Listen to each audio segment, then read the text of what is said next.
Bueno, Coco y compañeros, realmente en este momento que estoy haciendo, sorprendido de esta mesa hermosa que armaste, Coco. Con Javier nos conocemos de siempre y bueno, a Valeria, yo no sé si conozco la experiencia de la Feria Periurbana porque la he visitado en su momento en épocas cuando era funcionario, no funcionario de gobierno, sino estábamos en la fundación del Banco Credicop. El año pasado estuvimos con el compañero Gustavo Tito, así que, y además, ahí en la Feria Periurbana el INTA trabaja con los microcréditos de la CONAME, así que tenemos una experiencia caminada con las organizaciones que están allí nucleadas. Con Javier venimos hace mucho tiempo trabajando juntos, en época en que Javier usaba hasta el cabello largo, mirá si se han pasado cosas. Y sorprendido con esta Lilia que yo dije, bueno, esta chica nos va a recitar una poesía, pero nos colocó en una situación muy fuerte. Bueno, los tres casos, digo, para mí son muy significativos y nos enmarca en los desafíos en los que estamos, Coco. Así que voy a tratar de ser sintético para ir a lo concreto, pero el mal que aqueja al mundo de hoy, y que de alguna manera Lilia lo resumía como las pandemias, eh, es la concentración económica, digámoslo con todas las letras, ¿no? Digamos, estas corporaciones que se han adueñado del mundo capitalista, que lo han hecho aún mucho más salvaje y que es lo que estamos enfrentando. En el caso nuestro de América Latina, fíjense en ustedes que en estos últimos tiempos, y en respuesta a lo que había sido la construcción maravillosa de lo que fue la patria grande latinoamericana, con Chávez, con Lula, con Kirchner, con Correa, con todo lo que hicieron desde Bolivia con Evo Morales y los demás presidentes, hoy lo que tenemos es la imposición a fuego de un modelo económico netamente extractivista que se lleva todos nuestros recursos naturales, que fuga capitales, que no genera trabajo y que más los estados no tenemos ni siquiera capacidad para poder controlar o regular esas situaciones. Y eso, cuando digo que a fuego, porque nosotros perdimos las elecciones en el 2015, pero a Dilma le dieron un golpe palaciega y a Lula lo metieron preso, a Chávez o a Venezuela lo tienen con un bloqueo furibundo. El Correa de Ecuador, yo personalmente lo que llegué a conocer a Lenín Moreno, digamos, hay una tradición muy clara y evidente. En el caso de Ecuador, Correa no puede pisar Ecuador, va preso. Y cuando el queridísimo Evo Morales mostró que él podía producir con la batería de litio el auto eléctrico en acuerdo con los chinos, golpe de Estado. Y mientras nosotros estamos aquí conversando, los siete, en este conversatorio, tenemos manifestaciones en la calle de una derecha destituyente en la Argentina, que incendia campos, que manipula los medios, que busca la manera de condicionar las acciones de nuestro presidente, que no respeta ni siquiera las pautas sanitarias de la pandemia y que se quiere llevar a todos por delante. Dicho todo esto, déjame aclarar un punto más que tiene como novedoso esta etapa tan difícil que nos toca atravesar, que lo que nos dejó el macrismo en sus últimos 4 años y que es producto de este modelo de imposición a nivel latinoamericano y a nivel mundial, ¿no? Porque uno podía tomarlo de Lidia y en realidad no hay posibilidades de producción y trabajo en la lógica capitalista que supimos conocer. Hoy el capitalismo ni siquiera le da respuesta a sus propios capitalistas. Lo que hay es un gran proceso de concentración económica y esa concentración lleva a estas pobreza persistente, diría nuestra querida Adriana Clemente, pero digo, es lo que estamos padeciendo en el mundo de hoy y en la Argentina se materializa con una novedad, Coco, que nunca, en ninguna, siempre digamos, desde la historia de la humanidad, el movimiento nacional y popular en la Argentina tuvo que dar respuestas a los sectores populares, desde las reivindicaciones históricas, desde el viejo irigoyenismo hasta, sin ninguna duda, Perón en mediados del siglo pasado y bueno, todo lo que se hizo con Néstor y Cristina en estos últimos tiempos. Pero hoy a la situación crítica de los sectores populares se agrega un condimento que nunca habíamos tenido, el endeudamiento de nuestras familias. Nunca como ahora las familias están endeudadas. Endeudadas por adquirir el teléfono celular, endeudadas por los créditos fáciles, endeudadas por las tarjetas naranja, endeudadas por la mafia propia que existe en los barrios, ¿no? Y por la usura barrial, digamos. Y hasta fueron endeudadas en los últimos tiempos con el macrismo en el gobierno por el propio Estado a través del ANSES y todo el tema de la tarjeta de los jubilados. Eso nunca había ocurrido en Argentina. Y hoy un problema muy serio para resolver, que lo venimos hablando con Daniela Rosso, con nuestro ministro, es este tema del endeudamiento de los sectores populares, que es inédito. No es algo que, digamos, problema de trabajo, de pobreza o de situaciones críticas, no es que estemos acostumbrados ni nos molesta y mucho, pero evidentemente esto es un factor nuevo. Y lo quiero poner arriba de la mesa esto porque evidentemente también la situación de la pandemia vino a acelerar estos procesos de desigualdad, y cuando hablamos de desigualdad está la confrontación. América Latina es el continente de mayor desigualdades porque también está esta confrontación entre los ricos que son cada vez más ricos y la mayoría cada vez más pobres y en situaciones más críticas. Porque el otro fenómeno que trae aparejado esta situación de la concentración económica es la concentración urbana en estas situaciones deplorables en que se encuentran, no sé, los distintos asentamientos barriales. Hoy tenemos toma más relevancia la problemática de Guernica por la magnitud, porque los medios están allí presentes, porque es un problema social muy fuerte, pero hace años que nosotros venimos soportando distintas situaciones críticas de gente que hace lo que puede y se rebusca como puede, y hasta si querés, por supuesto, siempre hay algunos estafadores en el medio y siempre hay situaciones de mucha violencia con esa carga, digamos, simbólica que tiene esos asentamientos, ¿no? Pero es la resistencia, como recién decía Lilia, la que conduce a la gente a buscar soluciones. Pongo todo esto en consideración porque me interesa por sobremanera rescatar 2 o 3 cosas de los compañeros y plantearte después sí tu pregunta sobre cómo estamos enfrentando la situación nosotros. Primero digo, valorizar la experiencia de la Feria Periurbana, que es una de las miles de experiencias que existentes donde los trabajadores, las trabajadoras se organizan, en este caso vinculados a una universidad de conurbano, como recién destacaba Javier, pero que en el trabajo de los compañeros es donde se materializa en el día a día, en el armado de esos bolsones, los espacios feriales, la institucionalidad, la organización, el creer en sí mismo y en el construir estas lógicas, llamémosle comunitarias, Javier. Me gustaron mucho tus reflexiones, dan para trabajarlas mucho. 14 nodos, contaba la compañera.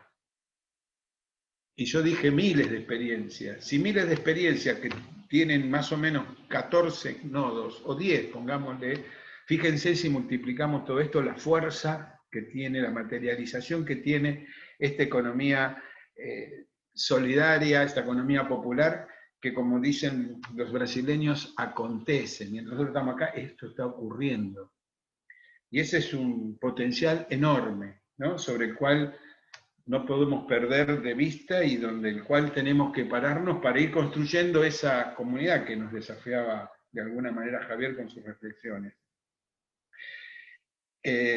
Sí me parecía importante, en este caso, destacar 4 o 5 puntos que marcó claramente Lidia, ¿no? Este tema del derecho a la identidad y obviamente un día como hoy, el sentirnos diversos, respetarnos nuestra diversidad, creo que es lo más importante que nos ha dado esta última etapa.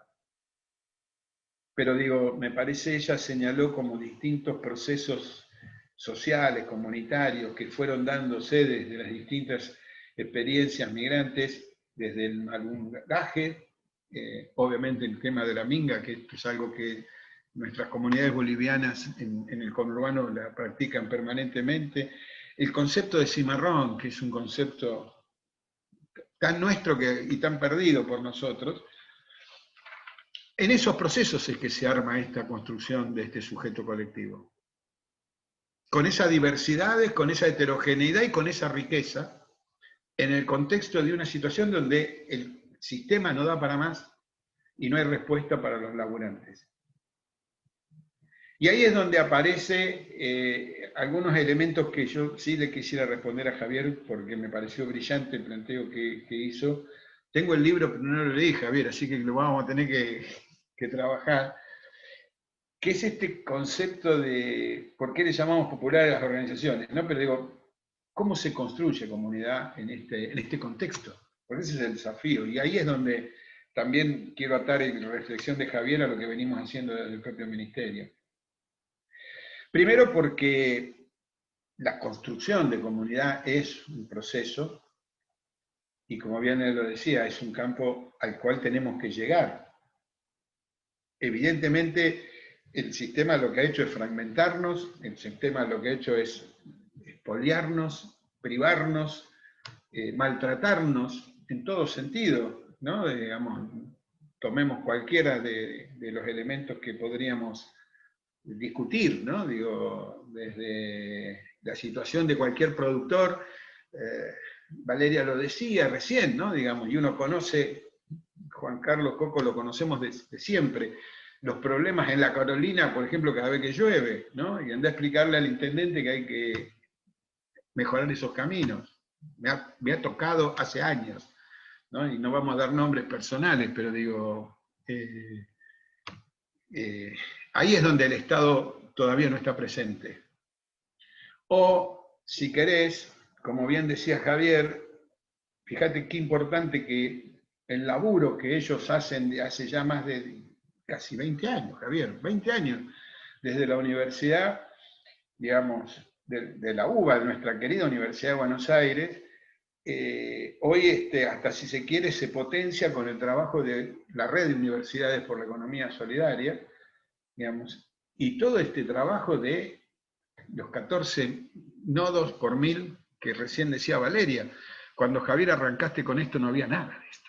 O había muy poco, si se quiere, ¿no? Digamos, habría en los comedores comunitarios, había en las organizaciones sociales, organizaciones comunitarias, estaba el cooperativismo tradicional, pero hoy esto tiene una riqueza muy fuerte y una fuerza que le da identidades diferentes con las cuales tenemos que convivir y resignificar hoy.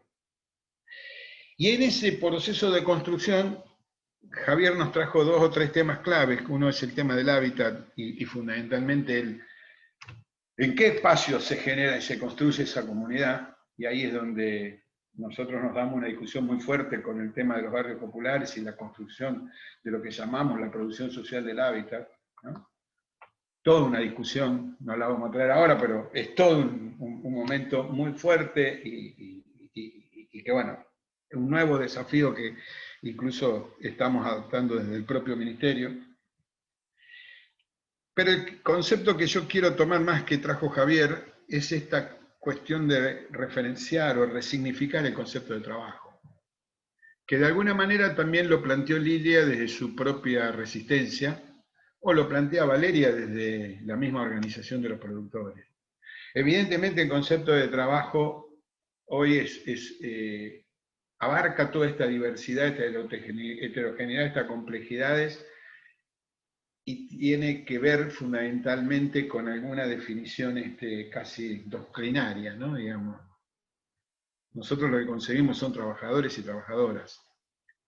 Y en esa lógica de andar es que venimos planteando. Yo les acerqué recién por correo a vos, Coco, te lo pasé y se lo pasé también a Mateo por dos publicaciones que hicimos con el querido Alejandro Rosman, ¿no? El economista del Plan Fénix, sobre lo que planteamos como propuesta de alguna manera para enfrentar estas situaciones críticas, que llamamos sistemas locales de producción y consumo de alimentos saludables. ¿no? Digamos, sistema local, la, la- la discusión, el elemento distintivo de esta etapa es discutir la renta en lo local. Y fundamentalmente discutir la renta que genera el mismo consumo popular, altamente concentrado en la Argentina. Si uno revisa rápido qué es lo que consume, y ahí está el concepto de finanzas solidarias que nos abarca en su conjunto, ¿no? Digamos, todo el esfuerzo que hoy está haciendo la sociedad argentina por decisión política de un gobierno, de pagar el IFE, de la asignación universal, del salario complementario y los ATP, todo ese esfuerzo que hace la sociedad argentina hoy en la lógica de consumo se va en manos de los sectores populares, terminan en manos de las grandes empresas transnacionales que son las mismas que explotan nuestros recursos, son las mismas que envenenan a nuestras tierras, a nuestra propia gente, y son las mismas que fugan capitales, como es el caso de Vicentín, que estafan al Estado, como recién decía Javier. Subsidio depende para quién, pero si el subsidio es para ellos, no hay problema en fugarlo. El problema es que los subsidiados somos nosotros. Pero bueno, quiero ser rápido con esto. Nosotros entendemos, incluso en esa noción que vos rescatabas del trueque del prosumidor, ¿no? ¿Cómo vincular producción y consumo popular? Y creo que este es el desafío. Y esto es lo que estamos tratando de encarar en el Ministerio con el mismo propio Emilio Pérsico como secretario de Economía Social. La CONAMI depende de la Secretaría de Economía Social, dependo de Emilio y venimos trabajando conjuntamente con el ministro Arroyo en medio de esta situación crítica de la pandemia, donde lo que estamos planteando básicamente es un sistema masivo de finanzas solidarias que acompañen estos procesos, que refuercen los procesos organizativos. Es más, vamos a construir un banco de la economía popular. Concretamente esto es lo que nos estamos planteando. La idea es, la experiencia de microcrédito que nosotros iniciamos con Alicia Kirchner junto con el mismo Arroyo, allá en la década pasada, la década ganada, creemos que fue exitosa en términos de promoción de la herramienta en función de incorporar la herramienta del microcrédito en manos de las organizaciones sociales, como puede ser. Bueno, migrantes tenemos ahí a la organización Mirares, digamos, que capaz que la conocés, Lilian, digamos. Pero digo, la idea es que esa construcción sea una construcción horizontal donde el Estado, a través de la subsidiariedad del Estado, en manos de organizaciones sociales, el subsidio se transforma en crédito y el crédito lo que potencia es la organización popular.